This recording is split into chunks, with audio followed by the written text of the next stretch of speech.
നമസ്കാരം. കേരളത്തിൻ്റെ ദീർഘകാല ആവശ്യം അംഗീകരിക്കപ്പെടുന്നു. ഇനി എല്ലാ വിഭാഗ പ്രാഥമിക സഹകരണ സംഘങ്ങളും ബാങ്കുകളായി മാറും. കേന്ദ്ര ആഭ്യന്തരമന്ത്രി അമിത് ഷായുടെ നേതൃത്വത്തിൽ കേന്ദ്ര സഹകരണ വകുപ്പ് നിർണായക തീരുമാനത്തിലേക്ക് നീങ്ങുകയാണ്. ഈ തീരുമാനം നടപ്പായാൽ എല്ലാ സഹകരണ ബാങ്കുകളും റിസർവ് ബാങ്കിന്റെ നിയന്ത്രണത്തിലാകും. ഗ്രാമങ്ങളെ ശക്തിപ്പെടുത്തുകയാണ് ലക്ഷ്യം. ഡിജിറ്റൽ ഇടപാട് പ്രോത്സാഹിപ്പിക്കാനും പ്രാദേശിക തലത്തിൽ ബാങ്കിംഗ് സേവനം മെച്ചപ്പെടുത്താനും വില്ലേജ് തലത്തിൽ വായ്പേതര സഹകരണ സംഘങ്ങൾക്കും ബാങ്കിംഗ് പ്രവർത്തനത്തിന് അനുമതി നൽകാൻ കേന്ദ്ര സർക്കാർ ഒരുങ്ങുകയാണ്. ബാങ്കിംഗ് കറസ്പോണ്ടന്റ് എന്ന നിലയിലാവും മാറ്റം. മുമ്പ് കേരളത്തിലെ പ്രാഥമിക സഹകരണ സംഘങ്ങൾ ബാങ്കുകളെ പോലെയായിരുന്നു. എന്നാൽ റിസർവ് ബാങ്ക് നിയന്ത്രണത്തോടെ അവയ്ക്ക് ബാങ്ക് പദവി നഷ്ടമായി. അതാകും ഇനി തിരിച്ചു കിട്ടുക.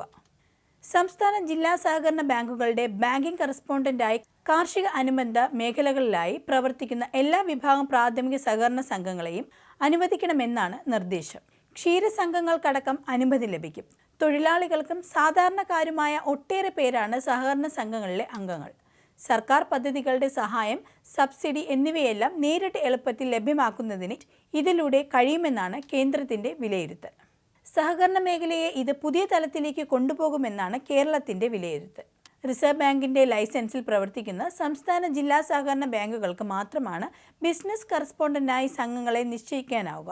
കേരള ബാങ്കിന് ലൈസൻസ് ഉണ്ട്. ഈ ബാങ്കുകൾ കോർപ്പറേറ്റ് സംവിധാനത്തിൽ പ്രവർത്തിക്കുന്നതാകണമെന്ന വ്യവസ്ഥയും കേരള ബാങ്കിനുണ്ട്.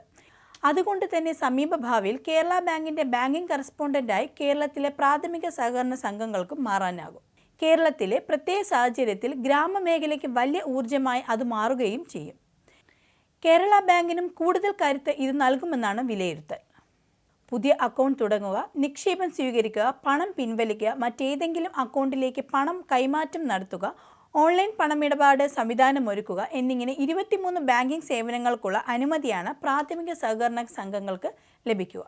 സംസ്ഥാനത്ത് കേരള ബാങ്കിനാണ് ഈ സേവനം പ്രാഥമിക സഹകരണ സംഘങ്ങൾക്ക് നൽകാനാകുന്നത്. ബാങ്ക് കറസ്പോണ്ടന്റ്മാരെ നിശ്ചയിക്കുന്നതിന് സംസ്ഥാന ജില്ലാ സഹകരണ ബാങ്കുകൾക്ക് 6 നിബന്ധനകൾ മുന്നോട്ട് വച്ചിട്ടുണ്ട്.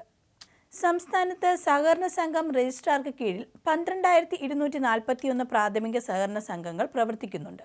ക്ഷീരവകുപ്പിന്റെ കീഴിൽ 3,370 സംഘങ്ങളും 653 തൊഴിലാളി സഹകരണ സംഘങ്ങളുമാണ് ഇപ്പോൾ പ്രവർത്തിച്ചു വരുന്നത്.